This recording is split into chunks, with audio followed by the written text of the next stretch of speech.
जय हिंद दोस्तों। मैं निकेत कुमार इजी वे के यूट्यूब चैनल पे आपका स्वागत करता हूँ। कैसे हैं आप लोग?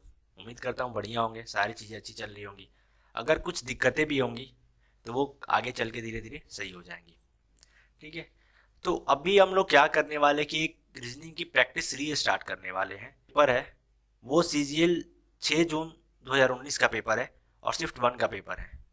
तो इन क्वेश्चंस के थ्रू जितने भी कॉन्सेप्ट्स हैं और हमें एग्जाम में इनको कैसे सॉल्व करना है, ये सारी चीजें सीखेंगे। ठीक है, तो देखते हैं अपना पहला क्वेश्चन क्या है। पहला क्वेश्चन ये कह रहा है कि यदि प्रॉपर्टी को 133 के रूप में और ई स्टेट को 70 के रूप में कुटवत किया जाता है तो डेवलपमेंट को किस रूप में कुटवत किया जाएगा। कुटवत करने का मतलब क्या होता है कि लिखा जाता है। क्या कह रहे हैं कि प्रॉपर्टी को 133 के रूप में,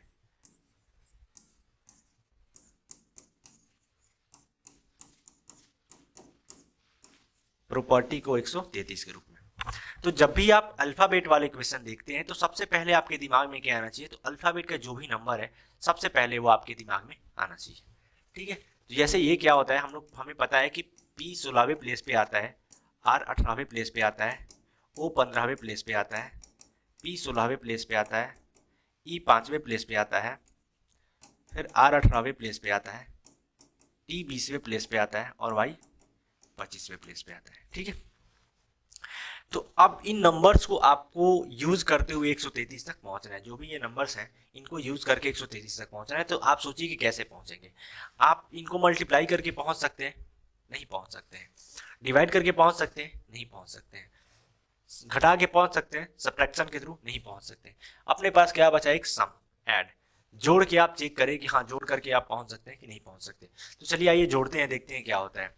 20 और 25 45, 45 और 18 63, 63 और 5 68, 68 और 16 84, 84 और 15 99, 99 और 18 117, 117 और 16 133। तो आप क्या देख रहे हैं, जब भी इनको आप जोड़ रहे हैं तो जोड़ के साथ आप 133 पे पहुंच जा रहे हैं। तो जो लॉजिक है, लॉजिक पकड़ा गया है। वैसे ही आप डेवलपमेंट को देखिए क्या आता है।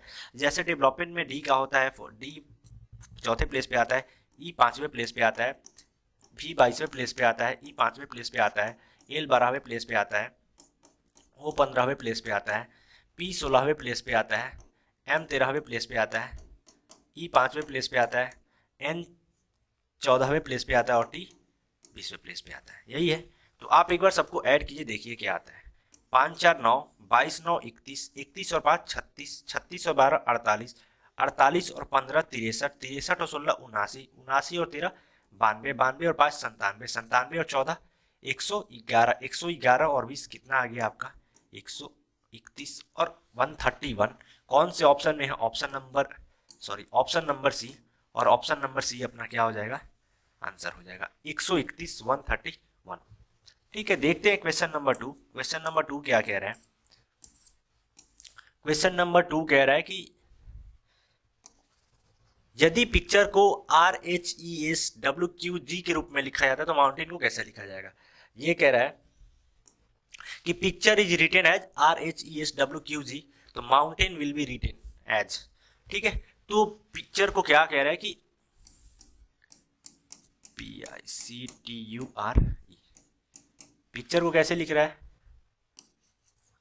RHESWQG।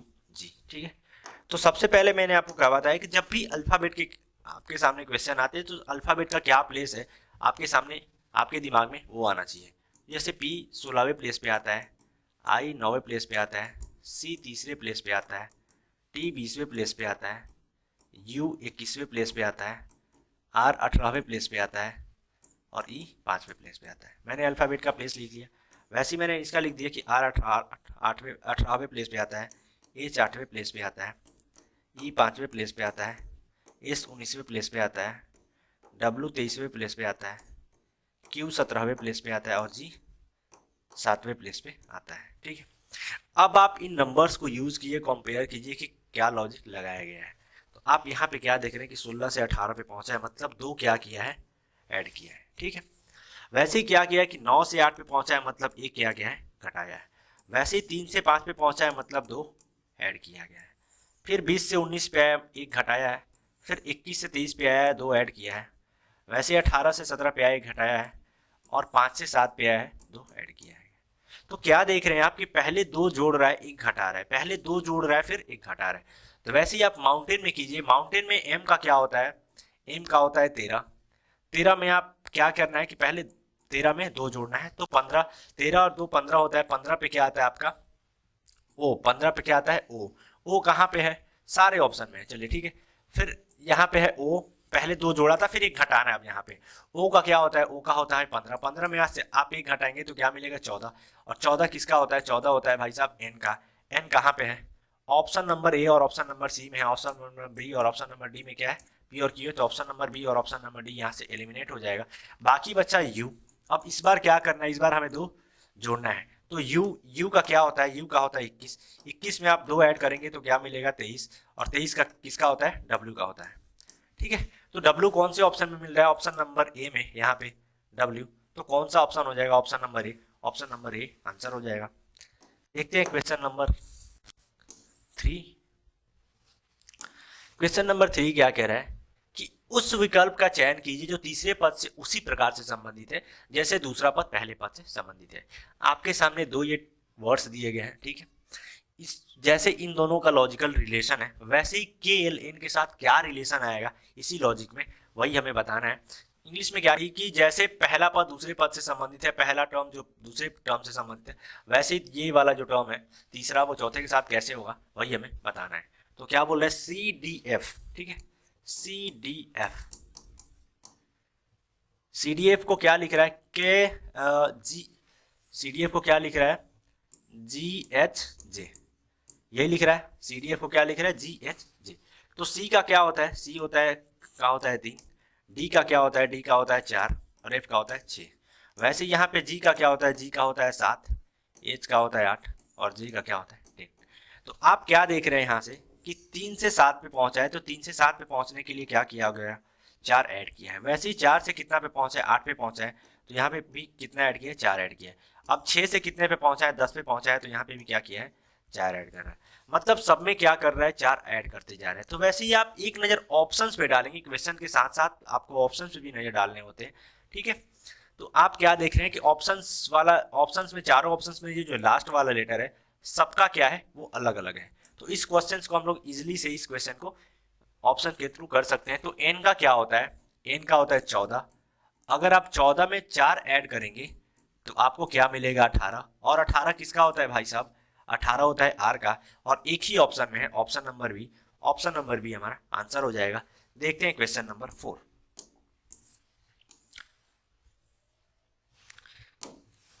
क्वेश्चन नंबर 4 क्या कह रहा है कि उस विकल्प का चयन कीजिए जो तीसरे पद से उसी प्रकार से संबंधित है जैसे दूसरा पद पहले पद से संबंधित है। मतलब ये वाला टर्म जैसे इस वाले टर्म के साथ रिलेटेड है, पहला फर्स्ट टर्म सेकंड टर्म के साथ जैसे रिलेटेड है, वैसे ही थर्ड टर्म फोर्थ टर्म के साथ कैसे रिलेशन होगा वही हमें बताना है। इसका लॉजिक हमें पकड़ना है। क्या कह रहे हैं, 961, 961 को कितना लिखा है, 992। तो आप क्या जानते हैं, 961 को देख के आपके दिमाग में क्या रहा है कि 961 जो होता है वो 31 का क्या होता है, स्क्वायर होता है, 31 का स्क्वायर होता है। अब 961 पे 92, 961 से आप 992 पे कैसे पहुंचेंगे, तो इसमें आप 31 ऐड करेंगे तो 992 पे पहुंच जाएंगे। वैसे ही आप इधर देखिए 841 बोला गया है, 841 को क्या लिखा जाएगा। तो आपको क्या, आप क्या देख रहे हैं, 841 को देखते हुए आपके दिमाग में ये चीज आ रहा होगा कि 841 जो है वो 29 का स्क्वायर है, 29 का स्क्वायर है। अगर आप सेम लॉजिक पे इसमें भी आप 29 ऐड करेंगे, जिसका स्क्वायर किया गया उसी को ऐड किया गया है, तो आप कितना पे आप पहुंचेंगे 870। और 870 बस एक ही ऑप्शन में है, ऑप्शन नंबर डी, वही अपना आंसर हो जाएगा। देखते हैं क्वेश्चन नंबर 5। क्वेश्चन नंबर 5 क्या कह रहा है, क्वेश्चन नंबर 5 ये कह रहा है कि दी गई श्रेणियों के बीच सर्वश्रेष्ठ संबंध को दर्शाने वाले वेन आरेख का चयन कीजिए। आपके सामने कुछ वर्ड्स दिए गए हैं, कुछ शब्द दिए गए हैं, और इन शब्द का आपस में क्या रिलेशन है, कैसा रिलेशन है, उस रिलेशन को है ना वेन ग्राफ, वेन आरेख के थ्रू हमें बताना है, ठीक है, वेन डायग्राम के थ्रू हमें बताना है। तो आप क्या देख रहे हैं, पहला वर्ड क्या है, डिजीज बोला गया है, बीमारियां बोली गई, रतनदी जिसको नाइट ब्लाइंडनेस बोला जाता है, कैंसर, कैंसर को ऐसे ही बोला जाता है, ठीक है। तो अब क्या देख रहे हैं आप, इन्हीं का रिलेशन कैसे है वही हमें बताना है। तो बीमारियां, रतौंधी और कैंसर, आपको क्या पता है कि रतौंधी और कैंसर दोनों क्या है, बीमारियां हैं। तो रतौंधी और कैंसर क्या होगी, दोनों बीमारियों के अंदर ही आएंगे। लेकिन आगे आप देखिए रतौंधी और कैंसर में कोई डिफरेंस मतलब कोई रिलेशन नहीं है। रतौंधी जो है वो आंख से रिलेटेड बीमारी है और कैंसर जो है बहुत सारे टाइप के कैंसर होते हैं, लेकिन रतौंधी केवल आंख में ही होता है।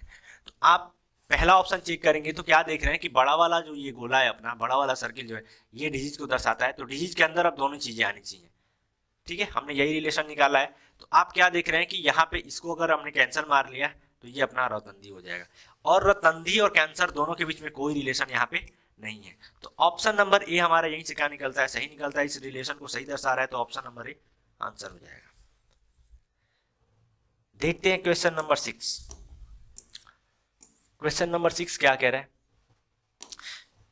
किसी घन के सभी फलकों को इस तरह से पेंट करने के लिए कम से कम कितने रंगों की आवश्यकता होगी जिससे कि दो नजदीकी फलकों पर एक जैसा रंग ना हो जाए। ठीक है, मतलब आपके सामने एक घन है, मतलब बहुत बढ़िया क्वेश्चन है, एक बार वीडियो को आप पॉज कीजिए और खुद से सॉल्व करने की कोशिश कीजिए।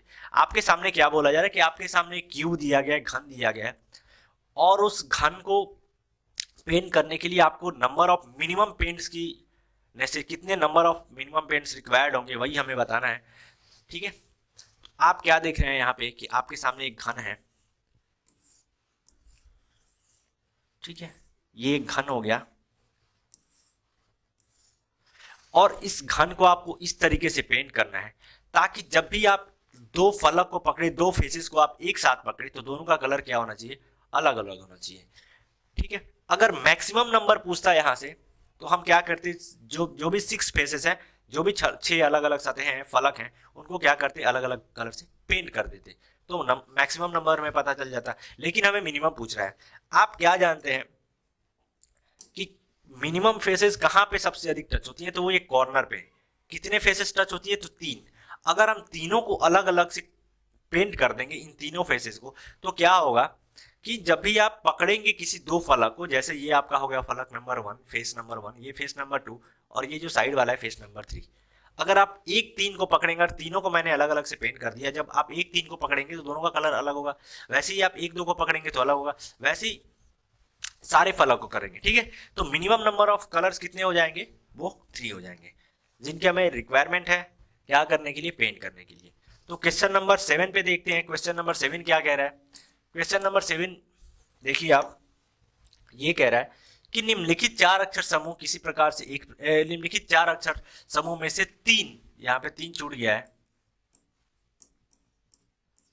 3 किसी प्रकार से एक समान है और एक असमान है। असमान अक्षर समूह का चयन करना है। आपके सामने जब भी इस टाइप का क्वेश्चन आएगा तो आपको क्या करना है, 4 में से 3 ऑप्शन को चूज करना है। ठीक है, और उसी को देखना है। तो आपके सामने 2 ही कंडीशन आएगा। जब आप 4 में से 3 को चेक करेंगे तो आपके सामने 2 ही कंडीशन आएंगी। क्या आएंगी, तो 3 में से तीनों एक जैसे मिलेंगे या 3 में से 2 एक जैसे मिलेंगे, और जो एक अलग मिलेगा वही अपना आंसर हो जाएगा। अगर तीनों में से तीनों एक जैसे मिलते तो जिनको हमने नहीं चेक किया है वो आंसर हो जाएगा। तो चलिए चेक करते हैं। क्या पी का होता है 16, अल्फाबेट वाला क्वेश्चन है तो अल्फाबेट का प्लेस मैं लिख दे रहा हूँ। के का होता है 11, वैसे एल का होता है 12, और क्यू का होता है 17। वैसे एच का होता है 8 और एस का होता है 19। ठीक है, आप जैसे ही देख रहे हैं तो आपके दिमाग में क्या आ रहा है कि 16 का होता है दोनों को ऐड करेंगे 27, दोनों को ऐड करेंगे 29, दोनों को ऐड करेंगे 27।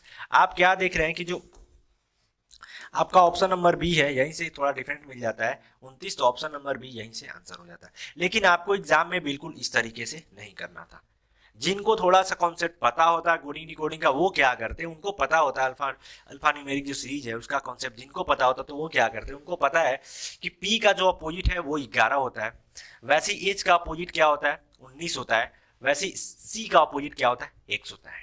ठीक है, तो वो क्या करते हैं, अब बी देखते हैं तो एल का अपोजिट क्या होता है ओ होता है, लेकिन यहाँ पे क्वेश्चन में क्या दिया गया है कि क्यू, तो ऑप्शन नंबर बी जो है यही अपना डिफरेंस निकल रहा था और यही आंसर हो जाता। वो बिल्कुल पेन और पेपर भी यूज नहीं करते। ठीक है, देखते हैं क्वेश्चन नंबर 8। क्वेश्चन नंबर 8 क्या कह रहा है कि निम्नलिखित 4 अक्षर समूहों में से 3 समूह किसी प्रकार से एक समान है और एक विकल्प असमान है, असमान विकल्प का चयन करना है।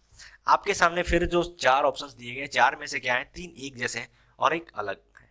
ठीक है, तो अभी मैंने आपको बताया क्या कि बस 3 ही ऑप्शन को इस कंडीशन में आपको चेक करना है, और 3 ऑप्शन जब आप चेक करेंगे तो 2 ही चीजें होंगी आपके साथ, या तो तीनों में से तीनों एक जैसे मिलेंगे, या 3 में से 2 एक जैसे मिलेंगे। जो अलग मिलेगा वही अपना आंसर हो जाएगा। चलिए चेक करते हैं, देखते हैं क्या। एल का होता है 12, एन का होता है 14, पी का होता है 16 और क्यू का क्या होता है 17, यही होता है। फिर इसमें देखिए पी का होता है 16, आर का होता है 18, टी का होता है 20 और वी का होता है 22। वैसे ही आप इसमें चेक करेंगे, एस का होता है 19, यू का होता है 21, डब्ल्यू का होता है 23 और वाई का होता है 25। ठीक है, अब आप क्या देख रहे हैं कि 12 से 14 पे पहुंचने के लिए क्या किया है, 2 ऐड किया गया। यहाँ पे भी क्या किया है, 2 ऐड किया है, लेकिन यहाँ पे 16 से 17 बस 1 ऐड किया है। इस वाले ऑप्शन में देखते हैं क्या कि 16 से 18 पे पहुंचने के लिए 2 ऐड किया है, 18 से 20 पहुंचने के लिए फिर भी 2 ऐड किया है, और 20 2 22 2 ऐड किया गया है। आप इसमें भी देखते हैं क्या कि 19 से 21 2 ऐड किया गया है, 21 से 23 मतलब 2 ऐड किया गया, और 23 से 25 यानी कि 2 ऐड किया गया है। तो ऑप्शन नंबर ए और ऑप्शन नंबर सी दोनों में क्या देख रहे हैं आप कि एक ही सीक्वेंस, एक ही पैटर्न यूज हो रहा है, दो ऐड कर रहा है। बाकी सॉरी, ऑप्शन नंबर बी और ऑप्शन नंबर सी में एक ही पैटर्न यूज कर रहा है। ए में क्या देख रहे हैं कि आप यहाँ पे एक ऐड कर रहा है, तो ए क्या है, अलग है, तो ऑप्शन नंबर ए अपना आंसर हो जाएगा। ठीक है, देखते हैं क्वेश्चन नंबर 9। क्वेश्चन 9 आपके सामने है, क्वेश्चन नंबर 9। क्वेश्चन नंबर 9 को आप पढ़िए और एक बार खुद से सॉल्व करने की कोशिश कीजिए, देखिए क्या होता है। क्वेश्चन नंबर 9 ये कह रहा है कि आपको यह निर्णय करना है कि दिए गए कथनों में से कौन सा निष्कर्ष तर्कसंगत रूप से निकलता है, वही हमें बताना है। आपके सामने ये 3 स्टेटमेंट दिए हुए और इन स्टेटमेंट्स को यूज करके आपके सामने कुछ कंक्लूजन्स निकाले गए हैं, कुछ निष्कर्ष निकाले गए हैं, और कौन सा निष्कर्ष सही है वो ऑप्शन में दिया गया है और उसी को हमें बताना है। तो जब भी आपके सामने क्वेश्चन आता है, क्वेश्चन के साथ साथ में आप ऑप्शन को भी पढ़ लीजिए। ठीक है, अब इस क्वेश्चन को सॉल्व करने की कोशिश करते हैं। अब देखते हैं अपना पहला स्टेटमेंट क्या कह रहा है। पहला स्टेटमेंट ये कह रहा है कि कुछ खरगोश बतखे हैं, सम रैबिट्स आर डक्स। तो जब भी सम वाला क्वेश्चन आता है तो मतलब सब्जेक्ट और ऑब्जेक्ट दोनों क्या हो जाते हैं, 50-50 हो जाते हैं। मतलब यहाँ पे आप देखेंगे कुछ वाला क्वेश्चन जब भी आता है तो सब्जेक्ट और ऑब्जेक्ट क्या हो जाते हैं, 50-50 हो जाते हैं। तो ये भी हो गया 50, ये भी हो गया 50। वैसे यहाँ पे ये भी कुछ, दूसरी बात ये कि आप ये भी देख लें कि स्टेटमेंट कैसा है, पॉजिटिव है या नेगेटिव है। ये भी स्टेटमेंट क्या है, पॉजिटिव है, ये पॉजिटिव है। ठीक है, वैसे कुछ बतख कुत्ते हैं, तो ये भी क्या है, कुछ वाला है, तो बतख भी क्या हो जाएगा, 50 हो जाएगा, और कुत्ता भी क्या हो जाएगा, 50 हो जाएगा। स्टेटमेंट क्या है, तो स्टेटमेंट क्या है, पॉजिटिव है। ये स्टेटमेंट क्या है, पॉजिटिव है। वैसे ही आप तीसरा स्टेटमेंट देखते हैं तो क्या कह रहा है, कोई कुत्ता घोड़ा नहीं है, नो डॉग्स। तो नो डॉग्स आर हॉर्सेस। ठीक है, तो जब भी कोई वाला आता है, स्टेटमेंट क्या है, सबसे पहले निगेटिव है, स्टेटमेंट यहाँ पे निगेटिव है, तो कोई वाला बोल रहा है, और निगेटिव सेंटेंस में सब्जेक्ट और ऑब्जेक्ट दोनों क्या हो जाते हैं, 100 हो जाते हैं जब भी कोई ईच वाला ये रहता है। ठीक है, तो घोड़ा भी यहाँ पे 100 हो जाएगा, वैसे यहाँ पे डॉग्स भी 100 हो जाएंगे और हॉर्सेस भी 100 हो जाएंगे। ठीक है, अब आप कंक्लूजन को देखिए। कंक्लूजन 1 क्या कह रहा है कि कोई घोड़ा बतख नहीं है। कंक्लूजन 1 जो है वो निगेटिव है। ठीक है, घोड़ा और बतख इन दोनों का रिलेशन आपको कहां पे दिख रहा है, स्टेटमेंट 2 दोनों में, इस वाले स्टेटमेंट में और इस वाले स्टेटमेंट में। तो एक पॉजिटिव है, एक निगेटिव है, एक पॉजिटिव है, एक निगेटिव है, तो आपको स्टेटमेंट कंक्लूजन क्या मिलेगा, नेगेटिव मिलेगा, और नेगेटिव कंक्लूजन आपको मिल रहा है। ठीक है, वैसे ही आप देखिए क्या कि कोई घोड़ा बतख नहीं है, घोड़ा और बतख, तो कुत्ता यहाँ से क्या हो जाएगा, कट जाएगा, बाकी बचेगा बतख और बाकी बचेगा घोड़ा। अब आप इसमें कोई कुत्ता घोड़ा नहीं है, कंक्लूजन निगेटिव है, तो घोड़ा भी यहाँ पे 100 हो जाएगा और बतख भी 100 हो जाएगा। ठीक है, यहाँ तक आपकी बातें मेरे ख्याल समझ में आई होंगी। ठीक है, अब क्या देख रहे हैं कि स्टेटमेंट में बतख यहाँ पे 50 है, लेकिन कंक्लूजन में बतख यहाँ पे कितना है, 100 है। तो 50 को हम लोग 100 कभी नहीं बना सकते हैं, इसकी वजह से हमारा निष्कर्ष 1 क्या हो जाएगा, गलत हो जाएगा, कंक्लूजन फर्स्ट क्या हो जाएगा, वो गलत हो जाएगा। अब आप जैसे ही ऑप्शन की तरफ चेक करेंगे तो ऑप्शन ए में क्या दिया गया है कि निष्कर्ष 1, 2 और 3 सभी निकलते हैं। मतलब ये कि कंक्लूजन फर्स्ट, सेकेंड और थर्ड तीनों निकलते हैं। तो फर्स्ट ऐसे ही गलत हो जाए, फर्स्ट कंक्लूजन तो गलत है, तो ऑप्शन नंबर ए भी गलत हो जाएगा। केवल निष्कर्ष 1 निकलता है तो ये भी ऑप्शन नंबर 2 भी गलत हो जाएगा, बी भी गलत हो जाएगा। केवल निष्कर्ष 3 निकलता है, इसको छोड़ेंगे, अभी चेक नहीं किए अपन। डी पे देखेंगे तो केवल निष्कर्ष 1 और 2 निकलता है। यहाँ पे भी क्वेश्चन निष्कर्ष 1 को गलत बोला गया है कि निष्कर्ष 1 निकलता है, सही है, लेकिन अपना क्या है, ओरिजिनल में निष्कर्ष 1 गलत है, तो ऑप्शन नंबर डी भी गलत हो जाएगा। बाकी बचा कौन, ऑप्शन नंबर सी, तो ऑप्शन नंबर सी अपना आंसर हो जाएगा। यहाँ से आप एग्जाम में तेजी से करके निकल जाते, लेकिन मैं आपको पूरा सॉल्व करके दिखाता हूँ कि ये जो ऑप्शन नंबर सी है ये कैसे सही है। ऑप्शन नंबर सी में क्या बोला गया, कंक्लूजन सी जो है वो कैसे सही है, क्या देख रहे हैं आप कि कुछ बतख खरगोश है, तो कुछ वाला सेंटेंस है 50 हो जाएगा, वैसे ही खरगोश भी क्या हो जाएगा 50 हो जाएगा। बाकी स्टेट निष्कर्ष की बात करें तो सेंटेंस कैसा है, पॉजिटिव है, ठीक है। अब आप कथन देखिए, तो खरगोश और बतख का जिक्र कहाँ पे है, तो स्टेटमेंट 1 में जो है खरगोश और बतख का जिक्र है, ठीक है। स्टेटमेंट 1 में क्या है, बतख भी 50 है और खरगोश भी 50 है, बतख भी यहाँ पे 50 है और खरगोश भी 50 है, और अपना जो निष्कर्ष है उसमें भी 50 की जरूरत है, तो 50-50 मिल जा रहा है। इसकी वजह से अपना निष्कर्ष 3 क्या है वो सही है, ठीक है। उम्मीद करता हूँ ये क्वेश्चन आपको बहुत अच्छे से समझ में आया होगा। अगर नहीं समझ में आया होगा तो वीडियो को प्लीज पॉज करें, बैक करें और फिर से आप देखें, आपको जरूर समझ में आएगा, ठीक है। देखते हैं क्वेश्चन नंबर 10। क्वेश्चन नंबर 10 क्या कह रहा है, क्वेश्चन नंबर 10 आपके सामने, क्वेश्चन नंबर 10 को आप पढ़ेंगे तो 10 को क्या कह रहा है कि चाइना को बीजिंग लिखा गया है, मतलब चीन को बीजिंग लिखा गया है, तो आपको क्या पता है कि चीन की राजधानी क्या होती है, वो बीजिंग होती है। वैसे ही आप ऑप्शन पढ़ेंगे तो ऑप्शन में क्या देख रहे हैं आप, इराक, इराक की राजधानी क्या होती है, बगदाद होती है। एक तो मिलता जुलता मिल गया, बाकी आप और ऑप्शन को चेक कर लेंगे तो पता लग जाएगा। डॉलर अमेरिका, डॉलर क्या है, मुद्रा है, तो ये वाला ऑप्शन गलत। जापान, जापान का मुद्रा क्या होता है, येन होता है, ये भी गलत। और स्वीडन, स्वीडन की राजधानी क्या होती है, मैड्रिड नहीं होती है, स्टॉकहोम होती है, तो ये भी ऑप्शन गलत। और इराक का बगदाद तो पहले ही ऑप्शन में मिल गया था, लेकिन मैंने क्रॉस चेक एक बार कर लिया, ठीक है। देखते हैं क्वेश्चन नंबर 11। क्वेश्चन नंबर 11 क्या कह रहा है, क्वेश्चन 11 बहुत बढ़िया क्वेश्चन है, और इस क्वेश्चन को, इस वीडियो को आप पॉज करें, क्वेश्चन को पढ़े और खुद से सॉल्व करने की कोशिश करें। देखिए कि क्या होता है, कितने देर में आप सॉल्व कर पाते हैं कि नहीं सॉल्व कर पाते। देखते हैं क्वेश्चन नंबर 11। क्वेश्चन नंबर 11 क्या कह रहा है कि एक दर्जी के पास कपड़े के थान में से कटने के लिए कुछ संख्या में शर्टें थी। उसने प्रत्येक थान के समान लंबाई के 11 टुकड़ों में काट लिया। उस 50 कट प्रति मिनट के हिसाब से कटाई की उसने, ठीक है। क्या कह रहा है कि 1 मिनट में वो 50 कट लगाता है, ठीक है। वह 25 मिनट में कितने थान काट लेगा, यही हमसे पूछा जा रहा है। क्वेश्चन में आपको क्या दिया गया है, कौन सा डेटा दिया गया है कि 50 कट प्रति मिनट के हिसाब से काट रहा है। मतलब ये कि 1 मिनट में वो कितने कट्स लगा रहा है, 50 कट्स लगा रहा है। लेकिन आपसे क्वेश्चन में गलती से क्या पूछ लिया गया है कि 25 मिनट में, टोटल 25 मिनट में वो कितने थान, नंबर ऑफ थान काटेगा, यही आपसे पूछ लिया गया है। कट का डेटा दिया गया लेकिन आपसे थान पूछ लिया गया है, ठीक है। तो क्या कह रहा है क्वेश्चन यहां से कि आपके पास एक यहां से एक लंबा थान है, इस थान को 11 टुकड़ों में 11 इक्वल पार्ट्स में वो डिवाइड करता है, ठीक है।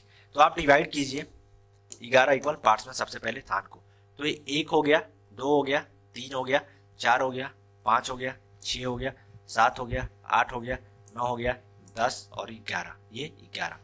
तो आप क्या देख रहे हैं कि एक थान को काटने के लिए उसको कितना कट्स लगाना पड़ रहा है। सबसे पहले आप ये चेक कीजिए, तो क्या देख रहे हैं, एक कट लगाया उसने, 2 3 4 5 6 7 8 9 10, मतलब ये कि वो 11 पार्ट्स में तो काट रहा है, लेकिन 11 पार्ट्स में उसको काटने के लिए नंबर ऑफ कट्स कितने लगाने पड़ रहे हैं, बस 10 कट लगाने पड़ रहे हैं, ठीक है। तो उसको एक थान को कंप्लीट करने के लिए, यहां पे मैं लिख दे रहा हूं, एक थान को उसको कंप्लीट करने के लिए कितने कट्स लगाने पड़ रहे हैं, 10 कट्स लगाने पड़ रहे हैं, ठीक है। अब आप क्या देख रहे हैं कि अगर वही 10 कट्स लगा रहा है तो 10 कट्स इक्वल टू कितना थान हो गया, एक थान हो गया। तो वैसे 50 कट्स इक्वल टू कितना थान हो जाएगा, मतलब ये भी 5 गुना हो गया, कट्स भी 5 गुना हो गया, तो थान भी क्या हो जाएगा आपका 5 गुना हो जाएगा, तो 5 थान हो जाएगा, ठीक है। 50 कट्स इक्वल टू कितना थान हो जाएगा, 5 थान हो जाएगा। ये 50 कट्स कितने मिनट में लगा रहा है, क्वेश्चन में कह रहा है 1 मिनट में लगा रहा है, जैसे यहाँ पे क्या दिया गया है, ठीक है। 1 मिनट में 50 कट्स लगा रहा है, तो उसको, और ये 50 कट कितने थान के विरुद्ध, कितने थान के इक्वल है, कितने थान के इक्वल है, 5 थान के इक्वल है। तो वैसे ही 25 मिनट में, मतलब टाइम भी क्या हो जा रहा है, वो 25 गुना हो जा रहा है, ठीक है। तो वैसे ही थान भी क्या हो जाएगा, 25 गुना हो जाएगा। तो 25 में आप 5 से मल्टीप्लाई करेंगे तो 125 थान वो क्या करेगा, काटेगा। कौन से ऑप्शन में है, ऑप्शन नंबर बी, और ऑप्शन नंबर बी अपना आंसर हो जाएगा। उम्मीद करता हूं ये क्वेश्चन आपको बहुत अच्छे तरीके से समझ में आया होगा। अगर नहीं समझ में आया तो कृपया वीडियो को पॉज करें और खुद से फिर से देखें, आपको जरूर समझ में आएगा, ठीक है। देखते हैं क्वेश्चन नंबर 12।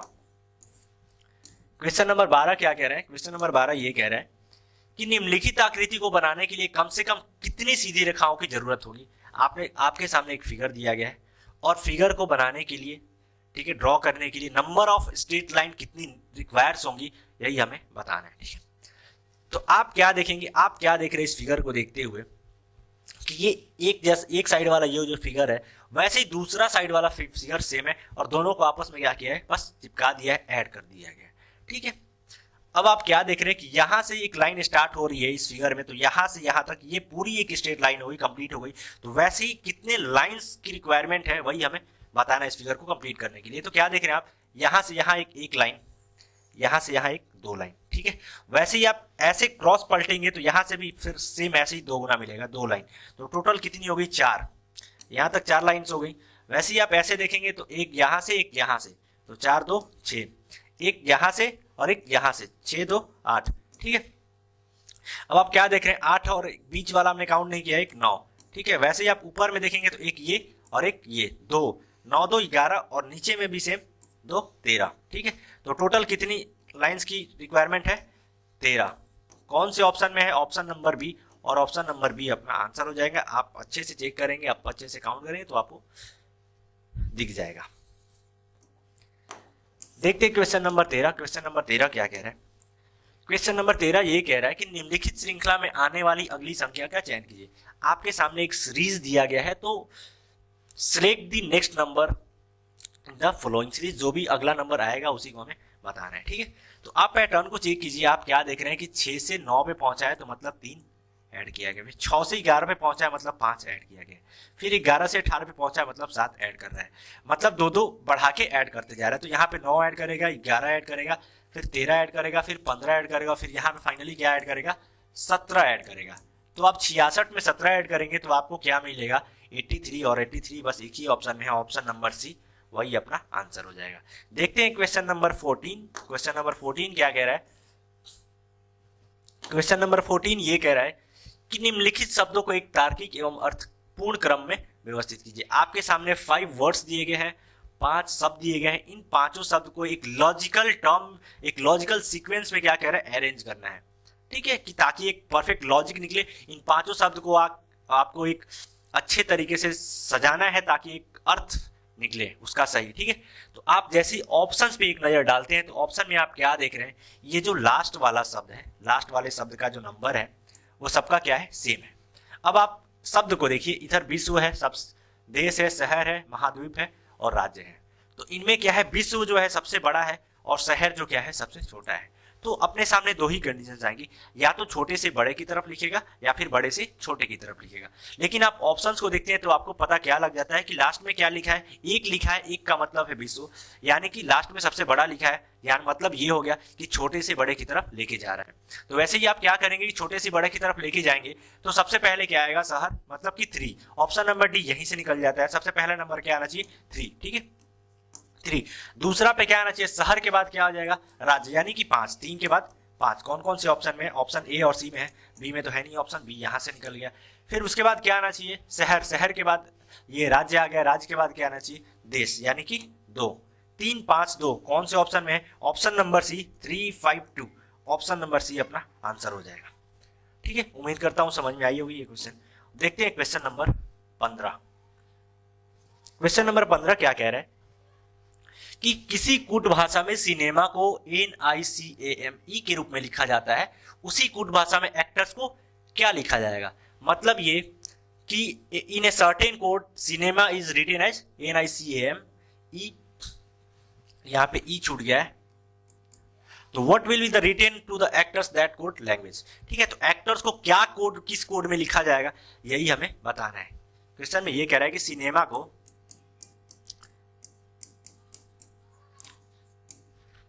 क्या कोड में लिखा जा रहा है, NICAME,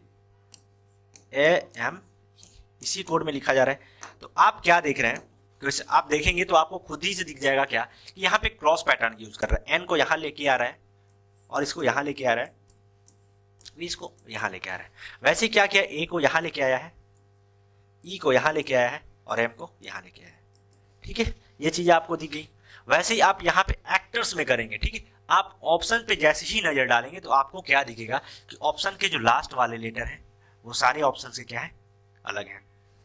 अगर हम लास्ट वाला लेटर पता कर लेते हैं तो आंसर हमारा इजीली मिल जाएगा। ठीक है, तो आप पता कीजिए कि लास्ट में क्या है, कि जो लास्ट में कौन सा लेटर आ रहा है, यहाँ यही जो पीछे से तीसरा वाला है, जो पीछे से थर्ड है वही पहले आ रहा है। तो पीछे से थर्ड कौन सा है, ओ है, तो ओ क्या आएगा, सबसे लास्ट में आएगा। ओ कौन से ऑप्शन में है, ऑप्शन नंबर डी में है, और यही अपना आंसर हो जाएगा। देखते हैं क्वेश्चन नंबर 15, उम्मीद करता हूं आपको अच्छे से समझ में आया होगा। और देखते हैं question number 15, sorry question number 16। Question number 16 क्या कह रहा है, क्वेश्चन नंबर 16 ये कह रहा है कि नीचे दी गई आकृति श्रृंखला में आने वाली अगली आकृति का चयन कीजिए।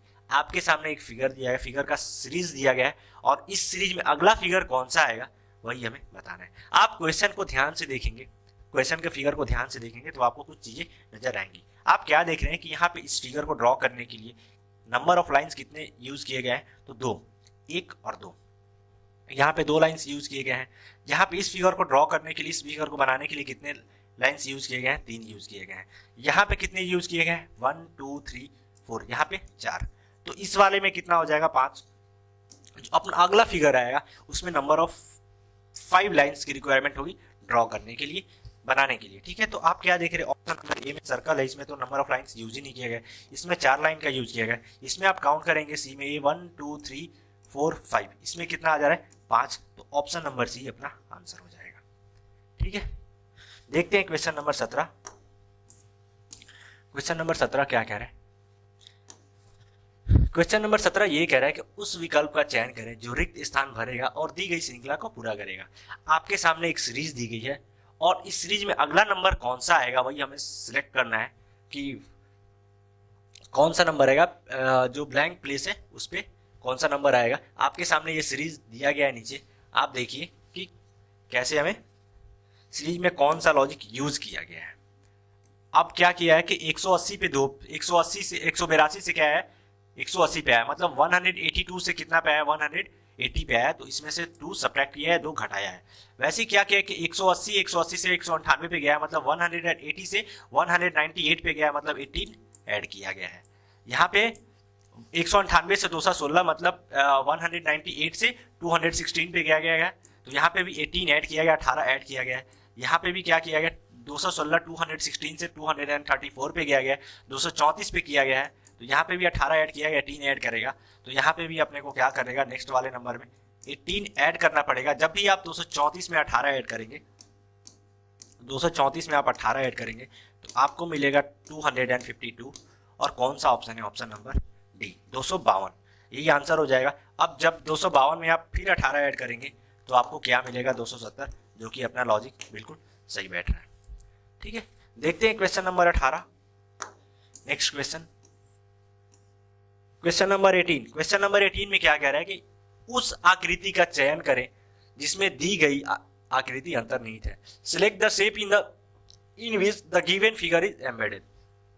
मतलब ये कि ये जो आपके सामने फिगर दिया गया है क्वेश्चन वाला, ये फिगर इन चारों ऑप्शंस में जो फिगर दिए गए उनमें से कौन से फिगर में है, प्रेजेंट है, वही हमें बताना है। ठीक है, तो सबसे पहले जब भी आप इस टाइप के क्वेश्चन सॉल्व करें तो आप एक बेस फिगर को पकड़ लें। क्या मैं एक बेस फिगर, जैसे मैंने इसमें इसको पकड़ लिया, यहाँ से जो अपना एक बेस फिगर है मैंने इसको पकड़ लिया, ये 5 टाइप में जो लिखा हुआ है उल्टा जी। तो जैसे ये वाला फिगर जिसमें दिखेगा सबसे पहले मैं उनको देखूंगा। इस वाले ऑप्शन में दिख रहा है क्या, यहाँ से यहाँ आया लेकिन ऐसे आ गया। इस वाले ऑप्शन ए में भी आपको नजर कहीं नहीं आ रहा है, ऑप्शन बी में भी कहीं नहीं नजर आ रहा है। ठीक है, यहाँ से तो ऐसे आया है लेकिन ऐसे भी आया है लेकिन ऐसे नहीं आया, तो ऑप्शन बी में भी नहीं। ऑप्शन सी में देखेंगे आप तो यहाँ से ऐसे ऐसे। ठीक है, बेस फिगर अपना मिल रहा है, बेस फिगर जैसे मिला तो आगे मैंने चेक कर लिया, ये कंप्लीट तरीके से मिल रहा है, तो ऑप्शन नंबर सी आंसर हो जाएगा, ऑप्शन नंबर डी में है नहीं। ठीक है, देखते हैं क्वेश्चन नंबर 19। क्वेश्चन नंबर 19 क्या कह रहा है, क्वेश्चन नंबर 19 ये कह रहा है नीचे दी गई श्रृंखला में रिक्त स्थान में कौन सा संख्या आएगी, कौन सी नंबर आएगा, यही हमें बताना है। what number will come in the blank space in the following series। आपके सामने एक सीरीज दी गई है और सीरीज में नेक्स्ट नंबर कौन सा आएगा वही हमें बताना है, अगली संख्या कौन सी आएगी। तो सबसे पहले क्या करेंगे, सीरीज के लॉजिक को पकड़ेंगे, सीरीज का लॉजिक रियल में है क्या। आप क्या देख रहे हैं कि 100 से 99 पे पहुंचा है, मतलब एक घटाया है, फिर 99 से 96 पे पहुंचा है, 99 से 96 पे पहुंचा है, मतलब क्या किया है कि फिर यहाँ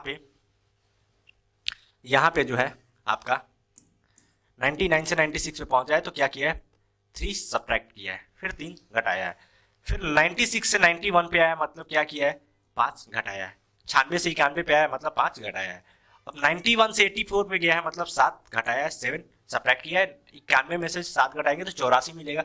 वैसे यहाँ पे क्या देख रहे हैं, 9 घटाया है, 9 सब्ट्रैक्ट किया है 84 में से 75, मतलब 84 में से 9 घटाएंगे 75।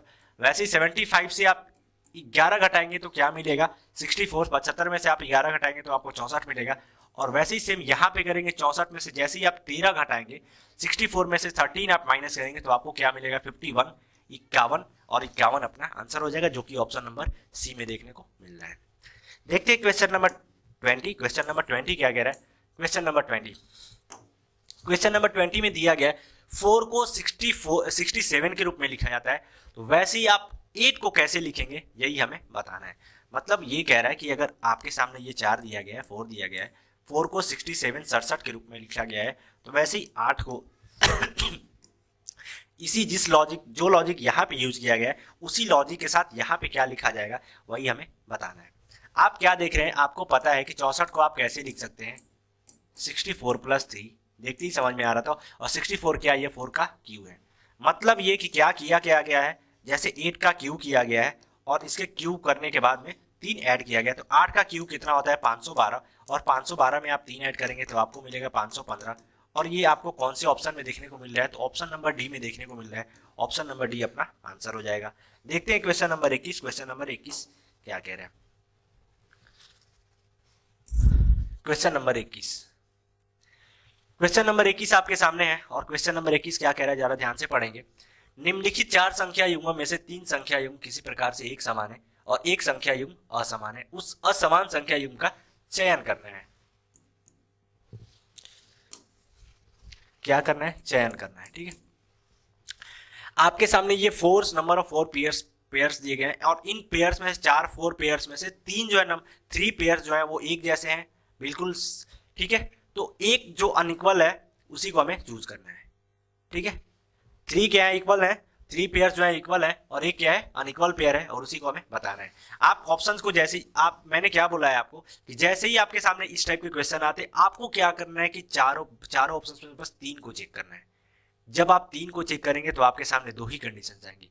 कंडीशन नंबर 1 क्या होगा कि 3 में से तीनों एक जैसे मिलेंगे, आपको तीनों में से तीनों इक्वल मिलेंगे, या फिर कंडीशन नंबर दूसरा क्या आएगा कि 3 में से 2 एक जैसे मिलेंगे और एक क्या मिलेगा, वो डिफरेंट मिलेगा, और वही जो डिफरेंट मिलेगा वही अपना आंसर हो जाएगा। तो चलिए देखते हैं यहाँ पे क्या है, बोला गया कि 25 को 100 के रूप में लिखा गया है, 25 से 100 मतलब इसको 4 गुना किया गया है। वैसे यहाँ पे क्या किया गया है, 12 5 60, मतलब यहाँ पे 5 टाइम्स किया गया, 12 5 60। वैसे यहाँ पे क्या देख रहे हैं, 18 5 90, मतलब 18 5 90, तो यहाँ पे भी 5 गुना किया गया, लेकिन ऑप्शन नंबर ए में क्या किया गया, 4 गुना किया गया, तो ऑप्शन नंबर ए आंसर हो जाएगा। लेकिन मैं आपको एक बार क्रॉस चेक करके दिखा दे रहा हूँ कि मैंने जो बातें बोला वो सही है कि नहीं है। जैसे आप यहाँ पे क्या देख रहे हैं, 30 5 150, मतलब 5 गुना किया गया, 30 5 150, 5 टाइम्स किया गया है, तो क्या देख रहे हैं आप, सेम चौथा जो है खुद ब खुद उसके ऐसा मिल जा रहा है, ठीक है। तो ऑप्शन नंबर ए आंसर हो जाएगा। देखते हैं क्वेश्चन नंबर 22, ब्लड रिलेशन का क्वेश्चन है, खूबसूरत सवाल है। आप वीडियो को पॉज करें एक बार खुद से और सॉल्व करने की कोशिश करें, देखिए कि कितने देर में आप सॉल्व कर पा रहे हैं, आपका आंसर आ रहा है नहीं आ रहा है, क्या आप लॉजिक लगा रहे हैं, ठीक है। तो सॉल्व करने की कोशिश करते हैं क्वेश्चन नंबर 22 को, और पढ़ते हैं क्या बोल रहा है। कुमार का परिचय देते हुए विक्रम ने कहा, इसकी माँ मेरे पिता के पुत्र की पत्नी है, मेरा कोई भाई और बहन नहीं है। इस वाले लाइन को आप अच्छे से ध्यान में रखेंगे कि मेरा कोई भाई बहन नहीं है, इसका मतलब ये कि विक्रम का कोई भाई बहन नहीं है। इस स्टेटमेंट को आप माइंड में रखेंगे।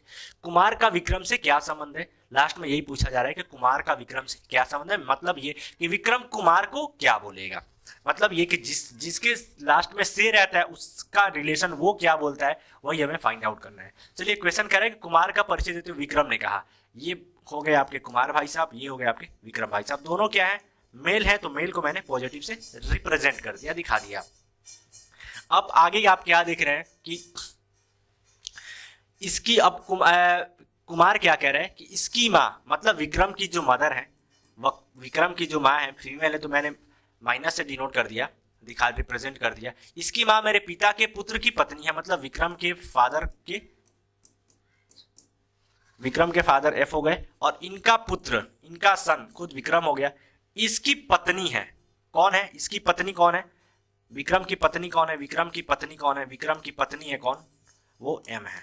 ठीक है, तो विक्रम का तो, और विक्रम मेरा कोई भाई बहन नहीं है, मतलब विक्रम का कोई भाई बहन नहीं है। ठीक है, तो अब विक्रम का कुमार से क्या देख रहे हैं, इनका बेटा कौन है, इनका बेटा कौन है, कुमार है। ठीक है, तो ये दोनों हस्बैंड वाइफ, तो कुमार का बेटा कौन हो जाएगा, विक्रम का बेटा कौन हो जाएगा, वो कुमार हो जाएगा। तो कुमार कौन से ऑप्शन में, तो रिलेशन क्या बैठ रहा है, पुत्र का रिलेशन बैठ रहा है, सन का रिलेशन बैठ रहा है। विक्रम जो है कुमार को क्या बोलेगा, सन बोलेगा, बेटा बोलेगा, पुत्र बोलेगा, और वो ऑप्शन नंबर डी में दिख रहा है, ऑप्शन नंबर डी आंसर हो जाएगा। देखते हैं क्वेश्चन नंबर 23 क्वेश्चन नंबर 23 में क्या कह रहा है। क्वेश्चन नंबर 23 ये कह रहा है कि आपके सामने एक पारदर्शी शीट दी गई है जिस पर दो पैटर्न बने हुए हैं। ठीक है, आपके सामने एक ये शीट दी गई है, इस पे दो पैटर्न आपको दिख रहे हैं, एक ये वाला पैटर्न, एक ये वाला पैटर्न। अगला क्या कह रहा है, यदि पारदर्शी शीट को बिंदु रेखा से मोड़ा जाता है तो पैटर्न किस प्रकार से दिखाई देगा। अगर ये जो फिगर है इसको आप ऐसे मोड़ेंगे, इस तरीके से फोल्ड करेंगे, तो कौन सा पैटर्न बनेगा, यही हमें बताना है। जैसे ही आप ऑप्शन वाले फिगर में देख रहे हैं तो डॉट डॉट डॉट डॉट ऐसे दिया गया है, मतलब ये कि इसको इधर फोल्ड किया गया है। ठीक है, आपके सामने जब भी पेपर फोल्डिंग वाला क्वेश्चन है तो सबसे पहले आपको क्या देखना है कि जिस पार्ट को मोड़ा नहीं जाता है तो वो कांस्टेंट रहेगा। कांस्टेंट रहेगा मतलब जो मोड़ने के बाद में फिगर बनेगा अपना, उस फिगर में भी एज इट इज रहना चाहिए जैसे कि वो क्वेश्चन में दिया गया है। तो अपने सामने मतलब कांस्टेंट वाला पार्ट कौन है, कांस्टेंट वाला पार्ट ये है, इसलिए कि इसको मोड़ा जाता है, क्वेश्चन में आप देख रहे हैं। ठीक है, तो ये जैसे है वैसे ही रहेगा।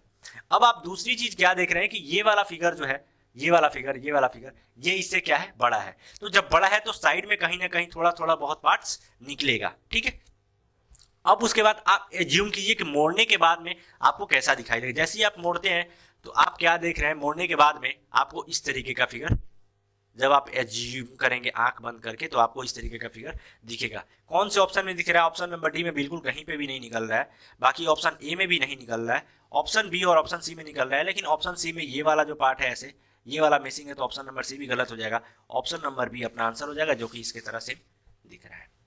ठीक है, देखते हैं क्वेश्चन नंबर 24। क्वेश्चन नंबर 24 क्या कह रहा है, क्वेश्चन नंबर 24 आपके सामने है, और क्वेश्चन नंबर 24 क्या कह रहा है, जिस प्रकार मधुमेह का संबंध इंसुलिन से है उसी प्रकार एनीमिया का संबंध किससे होगा, यही हमें बताना है। अब आप क्या देख रहे हैं, just as diabetes is related to insulin, anaemia is related to it is form. मतलब ये कि डायबिटीज जिस तरीके से डायबिटीज का रिलेशन इंसुलिन से है, वैसे ही एनीमिया का रिलेशन कैसे होगा, ये चारों ऑप्शंस में से हार्मोन्स, आयरन, वाटर और ब्लड, इन चारों में से किसके साथ होगा, यही हमें बताना है।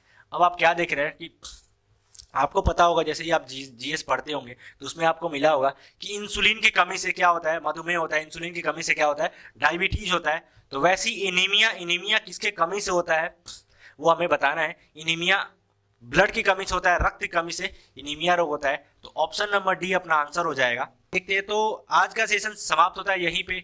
आपको ये सेशन कैसा लगा ये कमेंट करके जरूर बताएं। जो क्वेश्चन सॉल्व करने का जो तरीका था वो आपको अच्छा लगा या फिर कुछ प्रॉब्लम्स दिखे, सेशन फास्ट था या स्लो था, जो भी आपकी सजेशंस है वो हमें जरूर दें। और इसी उत्साह उमंग के साथ मिलते हैं अगली वीडियो में, तब तक के लिए धन्यवाद।